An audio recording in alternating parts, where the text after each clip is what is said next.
Esta conferencia comenzará a grabarse. Hola a todos y a todas, soy Daniel Sánchez, técnico de la plataforma de edificación Passive House, y os voy a hablar del estudio de monitorización de colegios que hemos realizado. En primer lugar, os voy a hablar de qué es la plataforma PEP. Somos una asociación sin ánimo de lucro con el objetivo de divulgar la alta eficiencia energética en la edificación, y esto lo hacemos en 3 ámbitos diferentes: profesional, social e institucional, llevando jornadas, información, asesoramiento, etcétera, a cada uno de estos ámbitos, a las personas de cada uno de ellos. Nos fundamos en el año 2008 de la mano de 8 técnicos con formación en este estándar de construcción y que vieron que era importante traerlo y expandirlo en nuestro país. A día de hoy, pues somos más de 800 socios técnicos y usuarios por toda la geografía española y tenemos más de 70 empresas que nos apoyan, más de 14 entidades amigas. Tenemos un manifiesto por la eficiencia energética que han firmado más de 100 instituciones y, por su parte, el propio estándar de construcción tiene un crecimiento exponencial en nuestro país. A día de hoy hay más de 158.000 metros cuadrados certificados y están en proceso de construcción ahora mismo otros 365.000 metros cuadrados para terminarse en los próximos años. Como decía, en cada uno de estos ámbitos social, institucional y técnico o profesional, pues realizamos distintas acciones, ¿no? El estudio de monitorización de colegios que hoy traemos estaría en el centro de todas ellas. Impacta en cada uno de ellos. Por una parte, tiene un componente social innegable por el tipo de población que utiliza esos edificios. Tiene una parte institucional muy importante, puesto que en su mayoría son edificios de titularidad pública y por lo tanto son propiedad de la administración. Y luego también tiene un componente técnico innegable, ¿no? Por las propias monitorizaciones que hemos realizado y por el propio trabajo de los técnicos que haría falta en estos centros, ¿no? Este estudio lo realizamos en colaboración con la Universidad de Burgos, que es una de las entidades con las que tenemos convenio y que están en pro de la eficiencia energética.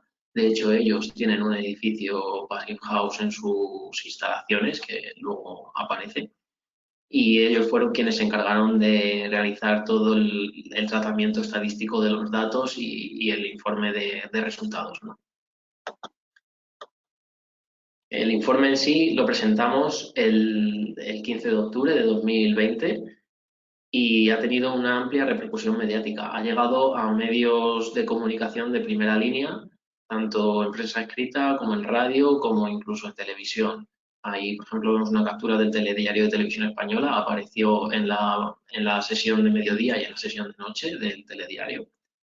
Y bueno, ha tenido gran repercusión, gran impacto, ha llegado a muchos sitios, pero realmente, obviamente queríamos esto, pero no es nuestro objetivo principal. Nuestro objetivo principal no es aparecer en los medios de comunicación, sino poner de manifiesto los resultados y conseguir que esto mueva a la acción, ¿no?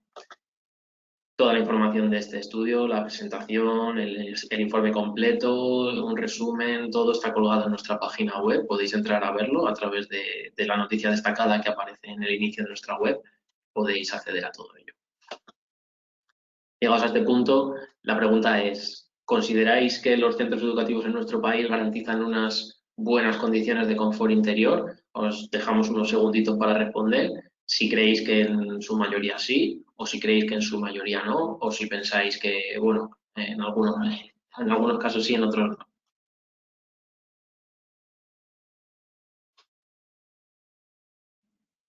La respuesta realmente la vamos a ver ahora mismo a continuación.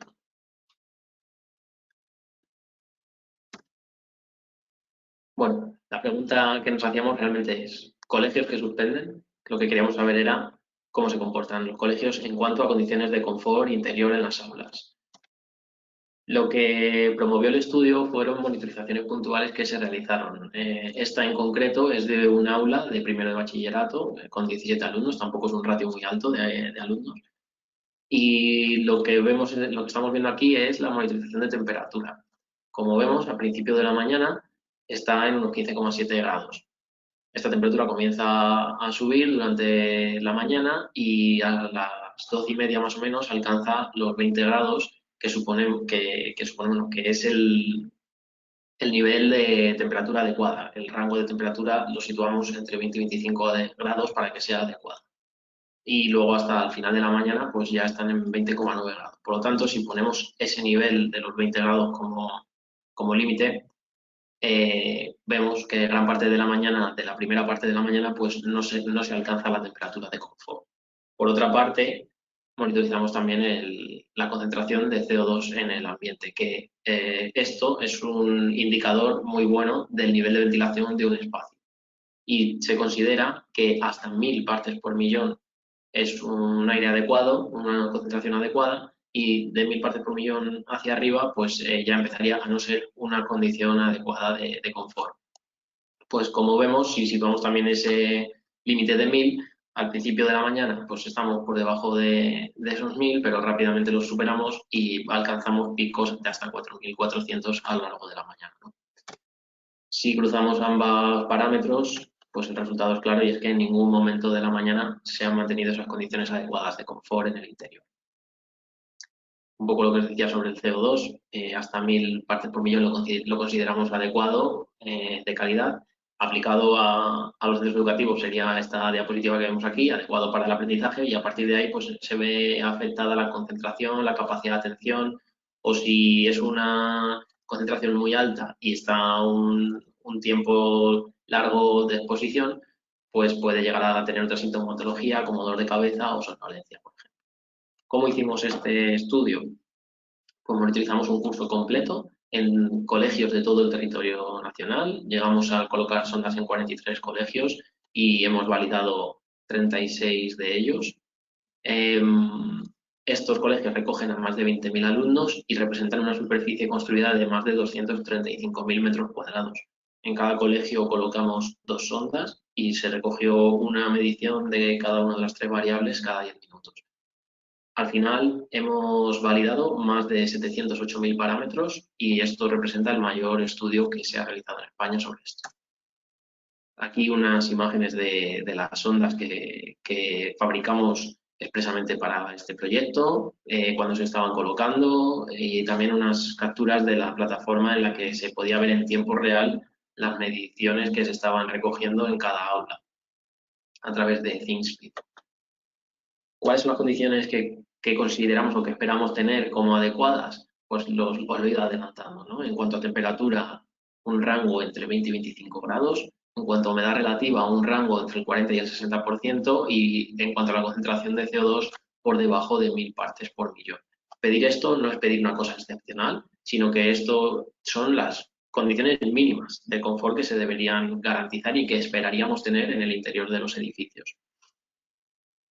Para ilustrar los resultados, lo que utilizamos fueron gráficas de este tipo, donde cada punto representa una medición y se coloca en el eje vertical el rango de humedad relativa y en el eje horizontal la temperatura que se registraba. Si la medición se encuentra dentro de ese trapecio de gris oscuro, estaría en un rango de confort. Y si está fuera, pues estaría fuera de ese rango de confort, ¿no? De manera simplificada, cuando hay pocas mediciones, pues es así, tiene este aspecto, pero luego cuando vamos aumentando el número de mediciones, pues salen gráficas de este tipo, ¿no? Si vemos esto, en principio, pues parece que el 50% más o menos de las mediciones están en el rango de confort, que ya sería un valor malo, ¿no? El 50%, pero a esta gráfica le faltaría incluir la variable de la concentración de CO2, que eso lo hacemos a través del color. Y si hacemos eso, lo que pasa es esto. Y es que solo el 16% del tiempo se garantizan unas condiciones adecuadas de confort si miramos esos 3 parámetros. Es decir, el 84% del tiempo no hay unas buenas condiciones de confort en el interior de las aulas. O por ilustrarlo de una manera un poco más sencilla y visual, es como si solo una de cada 6 horas las condiciones de confort fueran adecuadas en el aula. Entonces, en vista del resultado, os preguntaríamos, ¿consideráis que es necesario realizar rehabilitaciones en los centros educativos? os pedimos que respondáis sí o no, o solo en algunos de ellos, como los más antiguos, por ejemplo.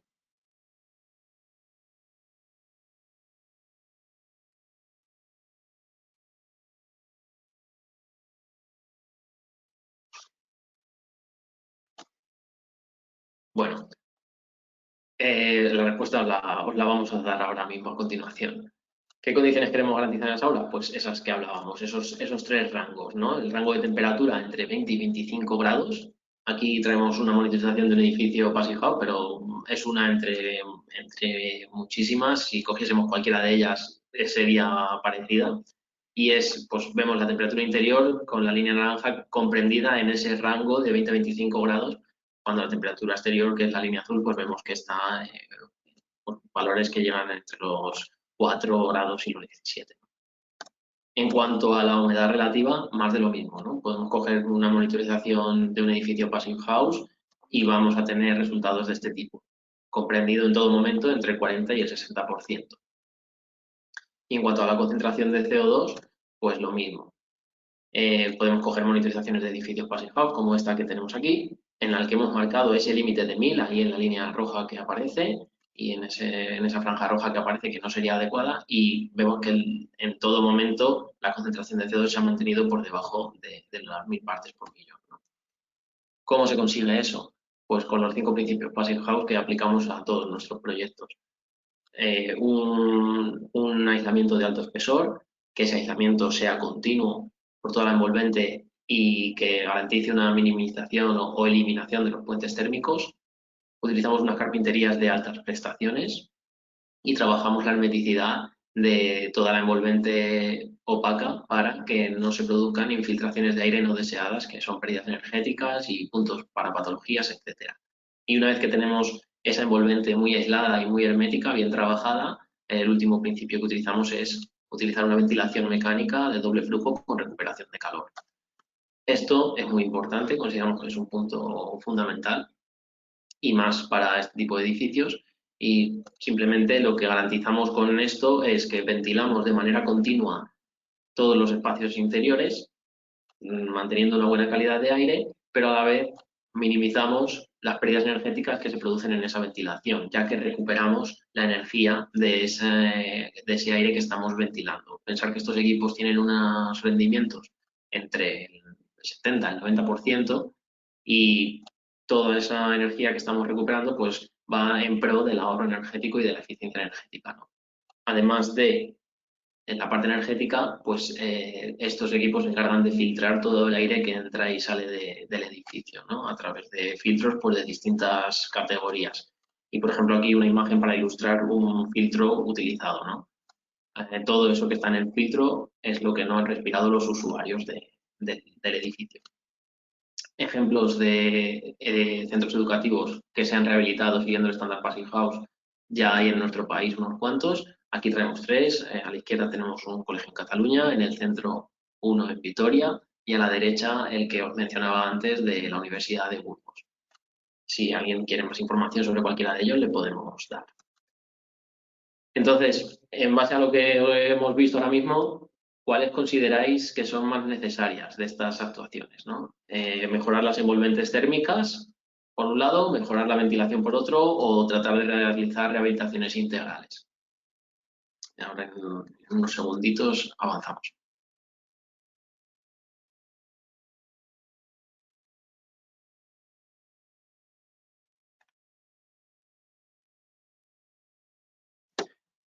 Bueno, como os imaginaréis, nosotros apostamos por las rehabilitaciones integrales, que no tienen por qué realizarse en una sola fase, se pueden realizar en distintas fases.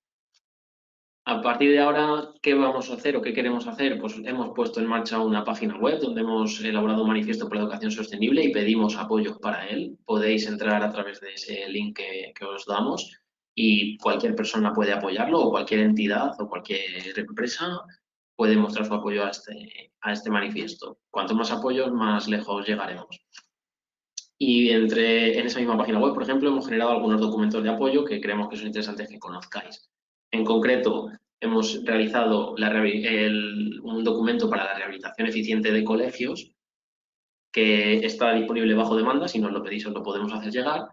Y dentro de ese documento, un capítulo es el de leyendas urbanas sobre la ventilación, que este está disponible de manera directa, o sea, se puede descargar directamente de la web, y que tiene un lenguaje más llano y que habla sobre la ventilación, queriendo explicar todas las cosas que se puedan desconocer de ella, ¿no? Para que llegue a, pues hasta el usuario que menos idea tenga de todos los que lo puedan leer.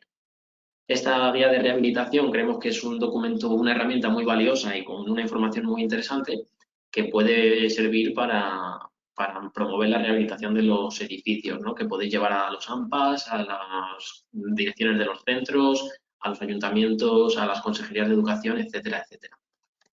En esa guía pues, podéis encontrar cosas como esta. Un ejemplo, hablamos de la rehabilitación integral que mencionábamos por fases, cómo se haría esto o qué habría que tener en cuenta.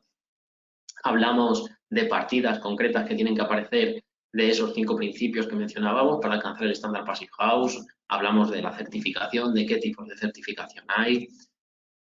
Damos esquemas de la ventilación y hablamos sobre estos sistemas para que la gente los conozca. Damos orientación de precios, de ratios, de posibles amortizaciones, con cálculos teóricos, obviamente. Y damos también una guía como de pasos a seguir si eres un AMPA o si eres alguien de la administración y quieres promover rehabilitaciones energéticas de los edificios. Y por mi parte es todo. Muchas gracias por vuestra atención. Si tenéis cualquier duda o queréis cualquier aclaración, por favor, pedírnosla, que estamos encantados de darla. Un saludo a todos.